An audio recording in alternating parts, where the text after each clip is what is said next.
Coming to you live from the birthplace of revolution. Whether you're on the streets, between your sheets, or on the beach, I'm your host, Johnny GPT, and boy, do we have a show for you tonight. Two conspiracies in need of some attention, so chill out, relax, open a bottle of wine. I got my Cavassier right here. I'm feeling relaxed. I hope you are too. So let's get to it. This isn't one you want to miss, folks. In part one tonight is a story so classic, it belongs in the attic. I'm talking about the story of the fabled Atlantis. And no, not the fantasy kingdom depicted in comic books and Hollywood movies. No. I'm talking about a real Ice Age civilization, one which lasted for thousands of years before recorded history and has been lost to us since the 10th millennium BC, though it left a lasting influence on the cultures that followed. What was it really called? Where was it? And what the hell happened? Those are the questions we will answer tonight. Now, it's no surprise Atlantis is one of my all-time favorites. First mentioned as far back as Herodotus, the word Atlantes, with an E replacing the I, was on every map of the known world. How could such a detail be overlooked? Well, with what we're presenting tonight, that is just one of many mistakes that, up until now, has made any search for Atlantis completely impossible.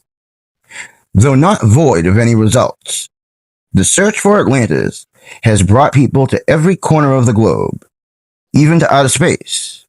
But tonight, we're only looking at one location. After all the years, the lives consumed, folks, Atlantis has been found. Now known as the Rakat structure, located in the western part of the desert, a multi-ringed geologic formation imprinted on the arid landscape, has become the most recent and probable location for Atlantis, and its discovery was predicted over a century ago. Back in 1939, the sleeping prophet himself, Edgar Cayce, prophesied that portions of Atlantis would rise again in the mid to late 60s. Well, in 68, the discovery of the Bimini Road garnered all the headlines. Connecting its discovery with Cayce was easy. He had been right numerous times about a myriad of topics. Plus, publicized heavily, the anomaly at Bimini was it. Had to be. But little known at the time, another discovery in the mid-60s would challenge that claim. Not easily discernible from the ground, but viewed from space, it's a brilliant display of nature. During Gemini 4 and Apollo missions, NASA used the Rakat as a visual landmark when training for lunar mapping. Not unlike the anomaly on Ararat, actually. The story of Atlantis was first told to the Athenian philosopher Solon, the wisest of the sages. A great relative of Plato, Solon received the story during a trip to Egypt from a priest at the Temple of Neith, located in the ancient city of Sais, an important cultural center which is no longer there. A common theme throughout human history, and said best by Graham Hancock, is, we are a species with amnesia. I believe that was the message trying to be conveyed to Solon. The Egyptians compared the Greeks to children early in their allegoric life, juxtaposed to Egypt, an elder statesman, and Atlantis, their now deceased great-great-grandfather. That'd make Babylon what? The fine uncle, let you stay up? Give you some beer? The tale told to Solon is very old, about the people of ancient Athens fighting off an Atlantean invasion. a feat no one in the region had managed up to that point. Then, as the story goes, the land this once great force had come from was destroyed in a single cataclysm so destructive it was written about by cultures all over the globe. We can surmise one thing overlooked from that story. If the Atlanteans had been battling and raiding sites all along the Mediterranean, then why? Why look anywhere else? From the Bahamas, South America, the Pacific, and even Antarctica, all these locations have done nothing but sell books and TV specials. Now, on to the rest of the story. Love Paul Harvey. Placing an island civilization in the world's largest desert doesn't make much sense. Probably why this theory hasn't gained much traction until recently. An area the size of the continental United States, the Sahara wasn't always the dry, empty wasteland we know it as today. In the time of Atlantis, north of Africa was a lush savanna, supporting ecosystems abundant in life and permanent human habitation. That was only 5,000 years ago, folks. Compare that to the time of Atlantis, roughly 11,500 years ago. These dates align precisely with the chaotic period in Earth's history known as the Younger Dryas. It halted the rapid warming in the northern hemisphere as we moved out of the Ice Age.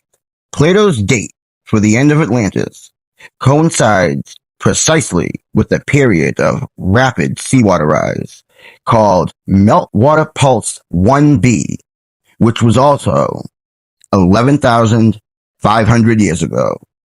That's no coincidence. But if so, that's Price is Right level guessing.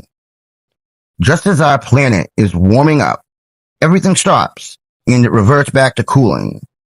What caused this is still up for debate amongst mainstream academia. But the evidence is there. A moderately large meteor from the torrid meteor stream struck the icy landscape of Greenland, followed by a group of smaller meteors that littered north of America as they struck the remaining ice sheet. So it didn't leave a crater like usual, but ice core samples will attest this is the most likely culprit. An event that big, taking place right across the pond, is gonna cause you some problems. So, given Earth's geologic history, it fit. But Plato gets really precise with his allegoric tale, air quotes. The Timaeus and Critias are the two works Plato tells the Atlantis story in. He in detail describes everything about Atlantis, except for the most important part, its coordinates. Or did he? Atlantis was a vast land beyond the Pillars of Hercules, larger than Libya and Asia Minor combined. Its northern half was mountainous, rich with forests and many streams and rivers, making the mountains glisten with beauty. While to the south, a broad level plain stretched to the sea. At its center was the ringed capital of Poseidon, made of concentric rings, 2 of land and 3 of water, with a center island dedicated to Poseidon himself, which possessed a freshwater spring that birthed both hot and cool water. The city was said to be 50 stadia across. That's about 5.6 miles. The many buildings and homes built with red, white, and black stones from nearby hills. Their city walls glistening with brass, tin, and the fiery orichalcum for which they were known.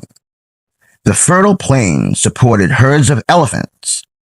10 kings descended from Poseidon's first son Atlas, who ruled the 10 provinces in harmony until wealth and arrogance corrupted them.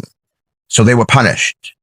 Violent earthquakes and floods in a single day and night of misfortune wiped the once powerful Atlantis off the map. The land subsided into mud, its harbors became impassable, and Atlantis vanished from memory. That's the story, but how does it fit? The concentric rings at the recut mirror the 2 land and 3 water zones of the Atlantean capital. Both have a diameter of 50 stadia, aka the 5.6 miles. An abundance of red sandstone, white quartzite, and black basalt match his stones of red, white, and black. To the north rise the Adra Mountains, rich with fossil riverbeds, while to the south lies the vast Aljof Plain, flat and open, reaching to the ancient Tamanrasset River, which once reached the Atlantic, providing access to the inland harbor. Fossil evidence shows hordes of elephants roamed the region freely during the Green Sahara.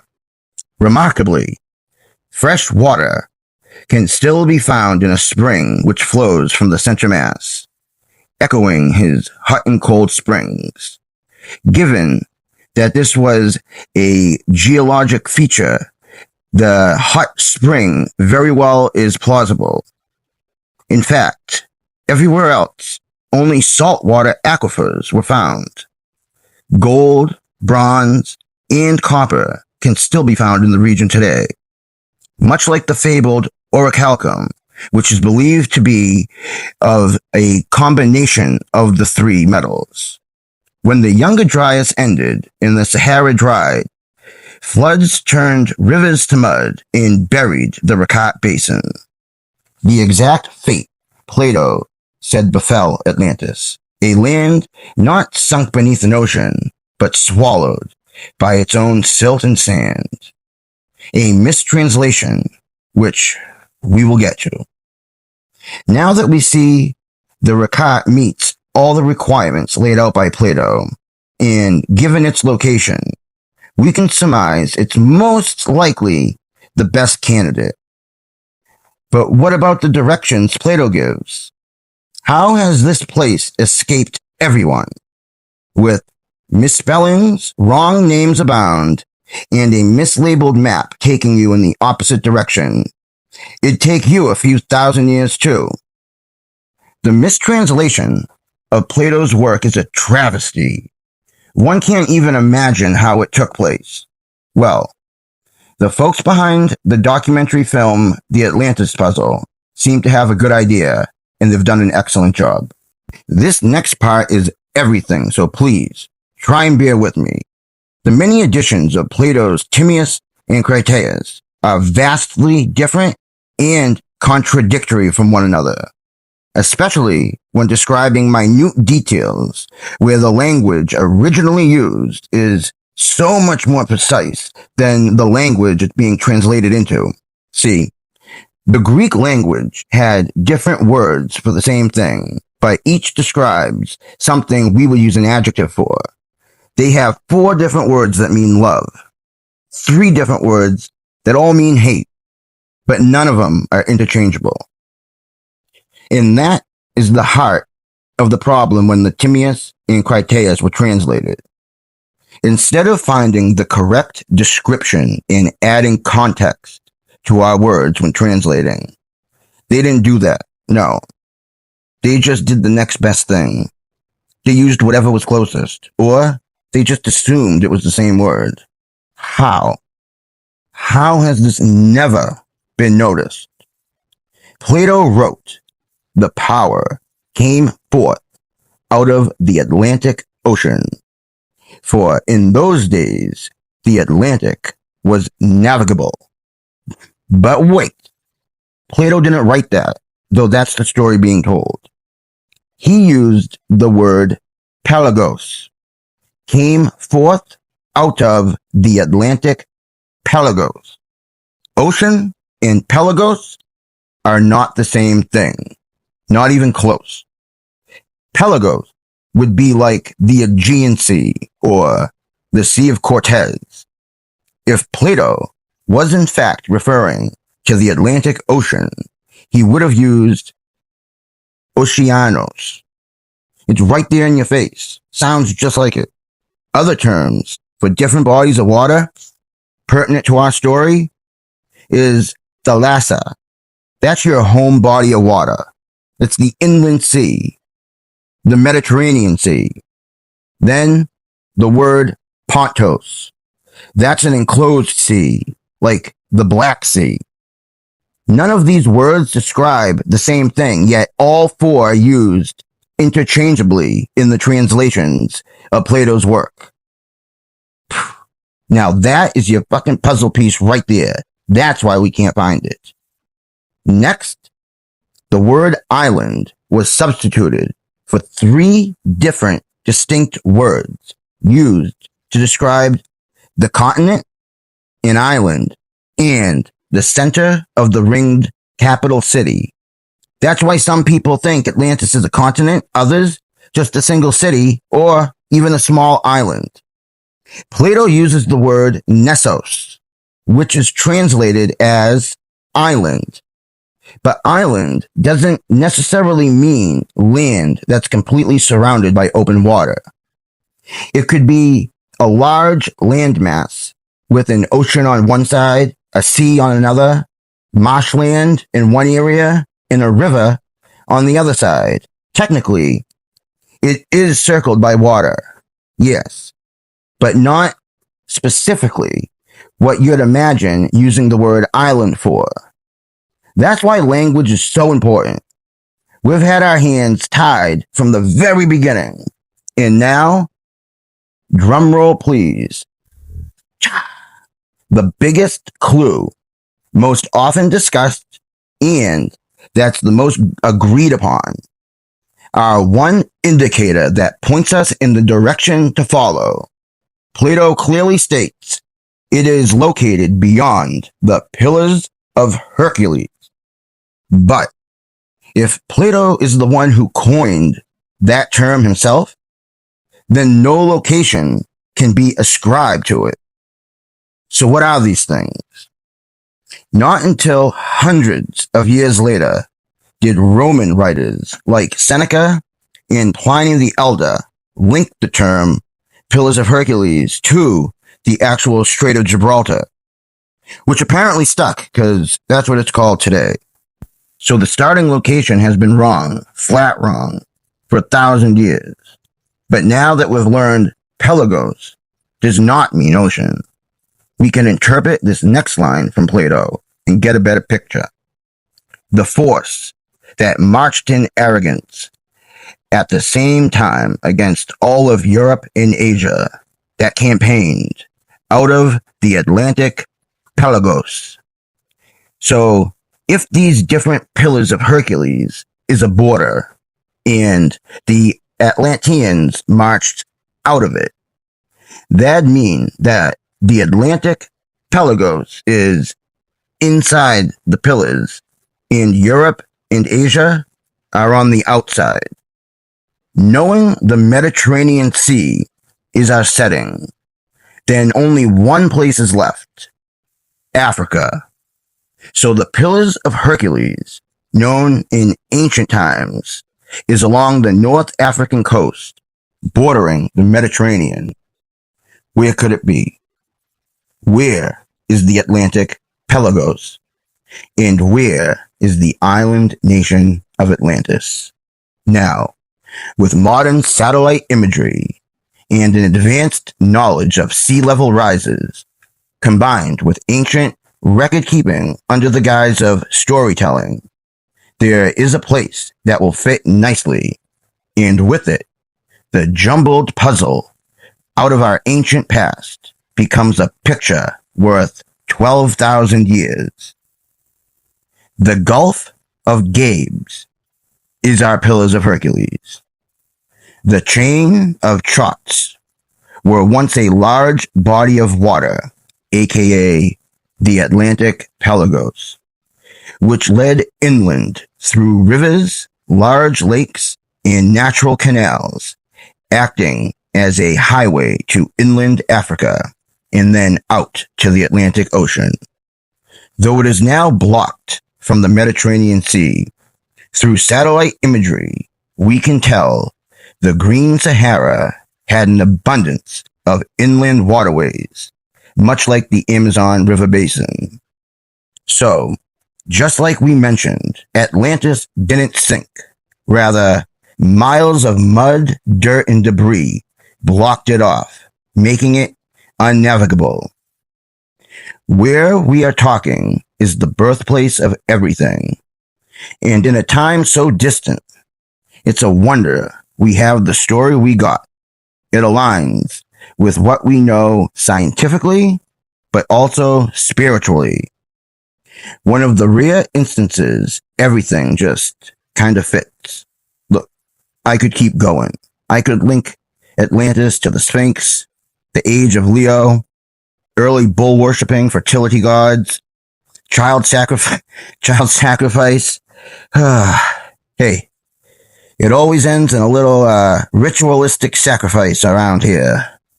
That being said, I hope everyone listening has gained a better understanding of Atlantis and would agree it probably has been found. Well, okay, keep your dial set and please stay tuned for part 2 of our show. It revolves around some great Americans, their inventions, and the unethical law that allows the government to steal your idea and sometimes even steal your life. We'll be right back after some acknowledgements. Thank you.